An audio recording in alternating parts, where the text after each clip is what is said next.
Elle avait les yeux levés vers lui, comme si elle cherchait une permission qu'elle n'aurait jamais le droit de demander. Delphine, 32 ans, mécanicienne dans un garage de la Presqu'île à Lyon, se tenait immobile sous les néons froids du hangar. Sa combinaison bleu marine sentait l'huile de moteur et le caoutchouc chaud. Ses cheveux bruns tombaient en vagues légères sur ses épaules. Elle avait oublié de les attacher ce matin-là, comme elle oubliait beaucoup de choses depuis quelques mois. Ses mains tremblaient légèrement. En face d'elle, Renaud, 36 ans, gérant du garage depuis que son père le lui avait transmis, 3 ans auparavant, juste avant de mourir d'un infarctus silencieux, un dimanche de novembre. Il avait posé sa main sous le menton de Delphine, un geste qui aurait pu être de la tendresse ou de la retenue, ou les deux à la fois. Leur visage n'était qu'à quelques centimètres. Elle avait murmuré « J'aimerais que tu sois à moi ». Et il avait répondu « Moi aussi ». Mais entre eux deux se dressait une vérité que personne dans ce garage n'osait nommer à voix haute. Certaines vérités ne se disent qu'à mi-voix, et celle-là avait attendu trop longtemps. Le garage Vasseur-Infils existait depuis 1987. Il portait encore le nom du père sur une enseigne en métal rouillé au-dessus du rideau métallique. Une de ces façades de la rue Mercière que personne ne remarquait plus, coincée entre une épicerie tunisienne et un pressing polonais. C'est là que Delphine avait passé les 7 dernières années de sa vie, d'abord comme apprentie, ensuite comme la seule femme mécanicienne que ce quartier ait jamais connue. Elle avait appris à ne pas se plaindre, à serrer les dents quand un client regardait ses mains tachées de cambouis avec une moue de surprise condescendante, à répondre avec des faits, des chiffres, des diagnostics précis, jusqu'à ce que le doute disparaisse des visages en face d'elle. Elle avait appris à exister dans un espace qui n'avait pas été fait pour elle, et elle l'avait transformé en territoire. Si vous voulez soutenir ce genre d'histoire, abonnez-vous maintenant. Chaque histoire que nous racontons ici est construite pour vous toucher là où ça compte vraiment. Certaines vérités ne se disent qu'à mi-voix. Delphine avait grandi avec ça. Sa mère le disait souvent dans leur appartement de Vaux-en-Velin, quand le père rentrait trop tard et que l'odeur de vin rouge précédait le bruit de ses pas dans le couloir. On n'élevait pas la voix, on attendait, on absorbait, on continuait. Elle avait épousé Thierry à 26 ans. Un homme tranquille, comptable dans un cabinet du 6e arrondissement, qui aimait le cyclisme du dimanche et les plats réchauffés au micro-ondes. Ce n'était pas de la passion, c'était de la stabilité. Et pendant longtemps, Delphine avait cru que la stabilité suffisait. Mais la stabilité, découvrit-elle lentement, pouvait aussi ressembler à une prison sans barreaux. On n'y entrait pas de force. On y glissait par habitude, par peur du vide, par manque d'imagination. Qu'un jour on se réveillait à 32 ans, dans un lit trop grand, à côté d'un homme qu'on respectait mais qu'on ne regardait plus vraiment, et on se demandait comment on en était arrivé là. C'est un lundi matin de mars que tout avait commencé à se fissurer. Renaud était arrivé avec 2 cafés dans un sac en papier craft, comme souvent, et il lui avait tendu le sien sans un mot, juste un regard. Un regard qui durait 1 seconde de trop. Delphine avait senti quelque chose se déplacer en elle, une plaque tectonique profonde, imperceptible pour le monde extérieur, mais irréversible. Elle avait regardé ses mains, les siennes, pas celles de Renaud. Et elle avait pensé, certaines vérités ne se disent qu'à mi-voix. Ce soir-là, en rentrant dans l'appartement du quai de Saône, elle avait regardé Thierry manger sa soupe en lisant les résultats du Tour de Romandie sur son téléphone. Et pour la première fois depuis des années, elle avait ressenti quelque chose qu'elle n'aurait pas su nommer. Une douleur propre, nette comme une coupure de papier, presque invisible, insupportable. Renaud Vasseur n'était pas le genre d'homme qu'on remarque immédiatement. Il n'était pas grand, ni particulièrement beau au sens classique du terme. Il avait des épaules larges de quelqu'un qui avait porté des poids toute sa vie, des moteurs, des chagrins, des responsabilités héritées trop tôt. Ses cheveux courts commençaient à grisonner légèrement aux tempes. Il avait les mains d'un homme qui travaille et les yeux d'un homme qui observe. Il avait repris le garage après la mort de son père, sans jamais vraiment choisir de le faire.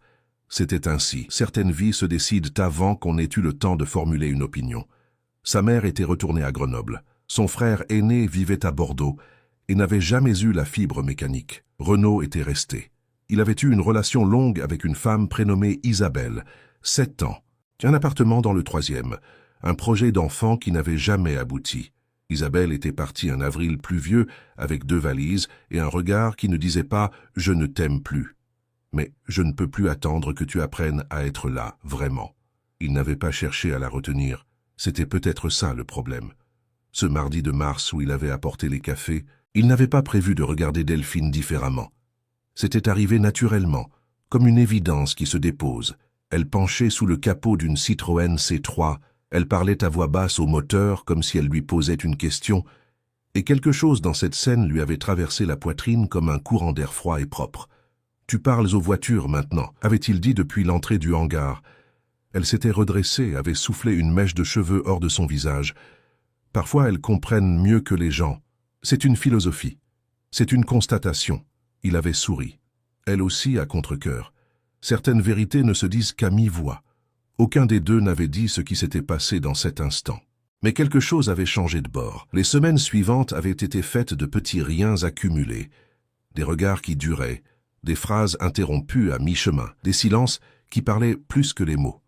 Ils mangeaient parfois leur sandwich ensemble, assis sur le bord du trottoir devant le garage, regardant les passants de la rue Mercière sans vraiment les voir. Ils parlaient de tout et de rien, et dans ce rien se glissait quelque chose d'immense qu'ils se gardaient bien de nommer. Un soir, alors qu'ils fermaient le rideau métallique ensemble, leurs mains s'étaient effleurées sur la poignée.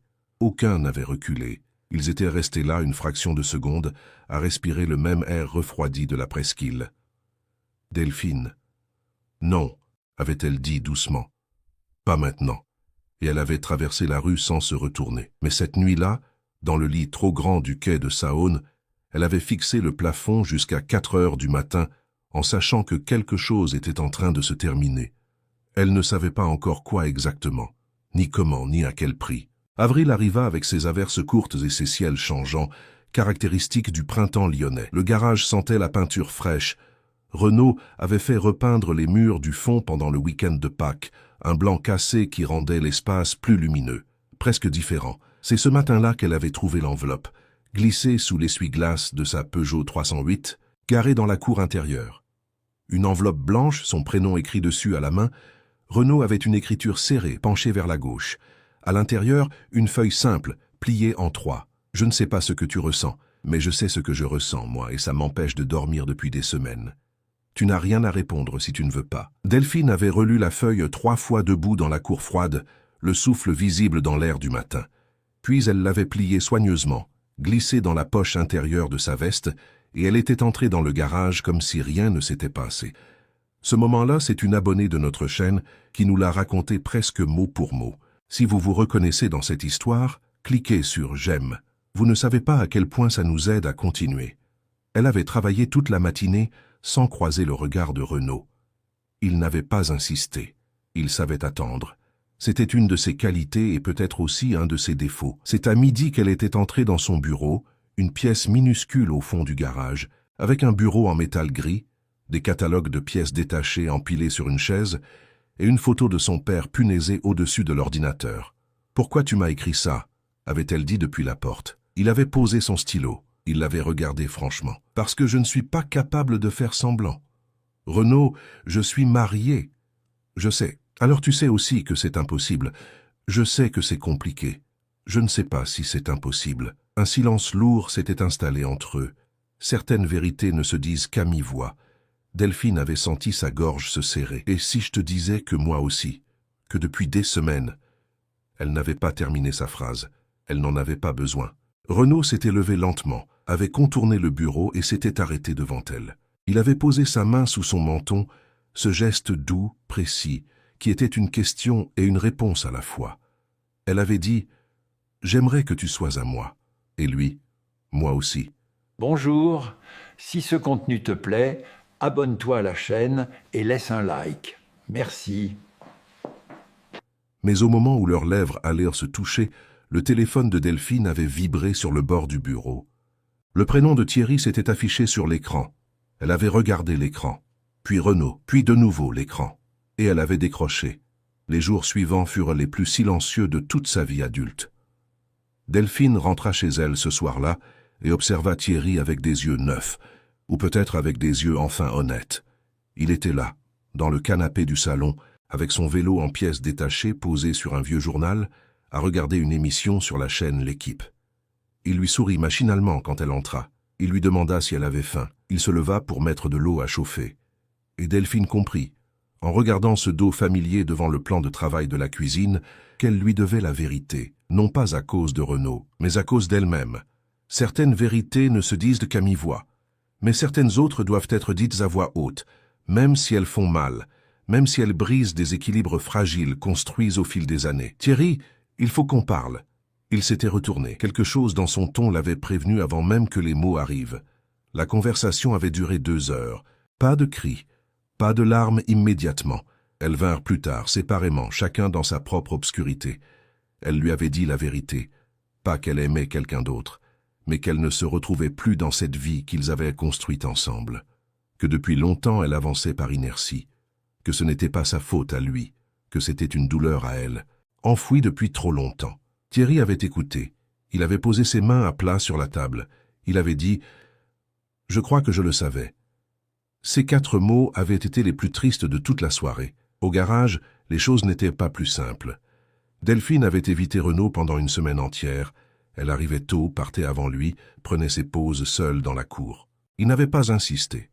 Mais un jeudi soir, alors qu'elle rangeait ses outils, il était venu s'appuyer contre l'établi à côté d'elle. « Je ne voulais pas tout compliquer, dit-il simplement. Tu n'as rien compliqué. Moi, j'ai tout compliqué, depuis longtemps, toute seule. Delphine, j'ai besoin de temps, Renaud. C'est tout ce que je te demande. » Il avait hoché la tête. Certaines vérités ne se disent qu'à mi-voix, et parfois le silence est la seule réponse digne. Elle quitta l'appartement du quai de Saône un samedi matin avec 2 valises, le même nombre qu'Isabelle, pensa-t-elle, sans que ce détail soit réconfortant. Elle s'installa temporairement chez sa sœur à Caluire, dans un appartement qui sentait la lavande et le bois propre, avec une fenêtre donnant sur les collines. Le premier soir, elle pleura. Le deuxième, elle dormit. Le troisième, elle se remit à respirer. 3 semaines plus tard, Delphine revint travailler au garage. Elle était différente. Pas transformée de façon spectaculaire, mais ancrée autrement. Comme quelqu'un qui a enfin posé un poids qu'il portait depuis si longtemps, qu'il avait oublié que c'était un poids. Renaud était là, sous une Renault Kangoo, les jambes dépassant du dessous du véhicule. Elle posa son café sur l'établi. Il glissa hors de la voiture, la regarda. « Tu vas bien ?»« Mieux, dit-elle. »« Je vais mieux. » Il se leva, s'essuya les mains sur un chiffon bleu. Il n'y avait pas de gêne entre eux, juste une gravité nouvelle, respectueuse. « J'ai eu le temps de réfléchir, dit-il, et je veux que tu saches que peu importe ce que tu décides. Je serai là. Comme collègue, comme ami, comme... n'importe quoi que tu choisis. » Elle le regarda longtemps. « Et si je choisissais autre chose ?» Il ne répondit pas immédiatement. Il prit son café sur l'établi, le lui tendit. « Alors on prendrait le temps de le construire correctement, dit-il enfin, sans précipitation, sans mensonge, depuis le début. Certaines vérités ne se disent qu'à mi-voix, mais il y a des moments où les mots, même murmurés, construisent de quelque chose de plus solide que n'importe quelle architecture. » Delphine prit la tasse. Leurs doigts se touchèrent. Cette fois, aucun des deux ne recula. 2 ans plus tard, le garage avait changé. Pas en profondeur. Il sentait toujours l'huile et le caoutchouc. Le rideau métallique grinçait encore de la même façon. Les matins d'hiver, l'enseigne du père Vasseur était toujours là, un peu plus rouillée. Mais il y avait des plantes sur le rebord de la fenêtre du bureau.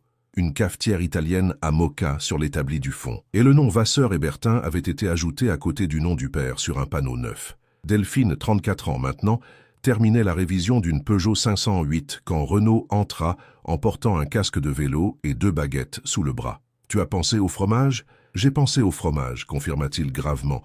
Elle rit, un rire propre sans arrière-goût. Le divorce avec Thierry avait été prononcé à l'amiable, en novembre de l'année précédente. Il s'était serré la main devant le tribunal, et c'était la bonne façon de terminer une histoire qui avait commencé avec de la bonne volonté et s'était perdue dans la routine. Thierry avait refait sa vie avec quelqu'un de Villeurbanne, une femme qui aimait le cyclisme. C'était mieux ainsi. Renaud et Delphine vivaient dans un appartement du 4e arrondissement, sur les pentes de la Croix-Rousse, avec des murs en pierre apparente et une vue sur les toits de Lyon. Ils avaient appris à se connaître lentement, à ne rien brusquer, à construire quelque chose qui ressemble à une vraie vie partagée, plutôt qu'à une passion qui brûle et se consume. Ce n'était pas parfait. Rien ne l'est jamais vraiment, mais c'était honnête. Le soir parfois, quand Lyon s'illuminait depuis leurs fenêtres et que l'odeur du bouchon du bas de la rue montait jusqu'à eux, Renaud posait sa main sous le menton de Delphine, ce même geste toujours. et elle levait les yeux vers lui comme au premier jour dans le garage. Certaines vérités ne se disent qu'à mi-voix, mais quand on a enfin le courage de les dire, même doucement, même en tremblant, elles peuvent changer le cours d'une vie entière. Et si vous aussi vous portez une vérité que vous n'osez pas encore nommer, dites-le en commentaire. Pas pour qu'on vous juge, juste pour qu'elle existe quelque part, enfin hors de vous. Si cette histoire vous a touché, cliquez sur j'aime. Et si vous voulez soutenir notre travail, le super thanks juste en dessous fait une vraie différence pour nous. À la semaine prochaine. Certaines vérités ne se disent qu'à mi-voix, mais elles méritent toutes d'être dites.